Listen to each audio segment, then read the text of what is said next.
Isto que teño ás miñas costas é a área escavada e visitable do Xacemento Arqueolóxico Municipal de O Castro de Vigo.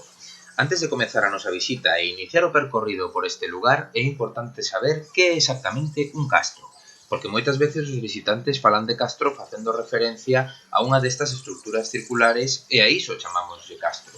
Isto non é así, pois castro sería o poboado completo.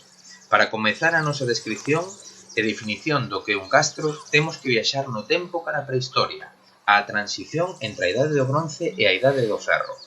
Nese momento, arredor do século IX a.C., prodúcese o que chamamos a petrificación dos poboados, é dicir, pasamos de poboados feitos con materiais perecedoiros como barro, como madeira ou como a palla, a poboados que se petrifican e comezan a construir as súas estruturas en pedra. Estes poboados amurallados, maioritariamente ubicados en altura, inda que tamén atopamos exemplos na costa xunto ao mar, serán protagonistas dos hábitats das comunidades no noroeste da Península Ibérica no que hoxe é Galicia, o norte de Portugal e o occidente de Asturias, Zamora e León. Os castros son os asentamentos típicos, o método típico de ocupación e organización do territorio por parte da poboación durante toda a Idade do Ferro dende o século IX a.C. ata ben entrado o período romano, pois os castros seguen a estar ocupados e funcionando ata entre mediados e finais do século III despois de Cristo, cando se produce o seu abandono. Polo tanto, que é un castro?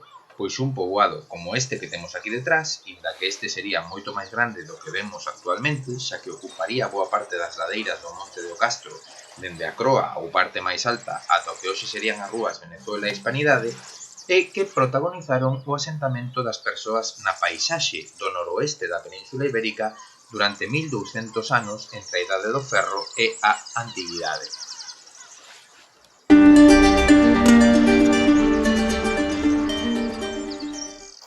Agora que sabemos que é un castro, imos a porlle números ao fenómeno dos castros.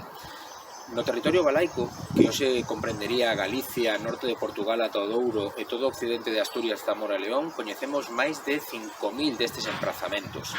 Só no concello de Vigo coñecemos 27 lugares que estiveron ocupados por castros. Se ben é certo, non todos estiveron ocupados ao mesmo tempo.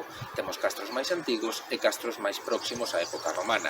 Por exemplo, este castro do Monte do Castro, no que nos atopamos, sabemos que naceu cara ao século VI, século V a.C. na Croa, na parte máis alta, onde hoxe está a fortaleza do século XVII. Mais foi coa ocupación romana cando este castro se convertiu nun oppidum, nun gran castro. Nun castro que ocupou todas as ladeiras e que non só serviu de residencia para miles de persoas, senón tamén que se convertiu nun centro redistribuidor de mercadorías dentro da bisbarra do que hoxe coñecemos como Vigo. Polo tanto, unha evolución ao longo da cronoloxía destes poboados, da súa ocupación e tamén de como se foi distribuindo e como se foi ocupando o territorio galego.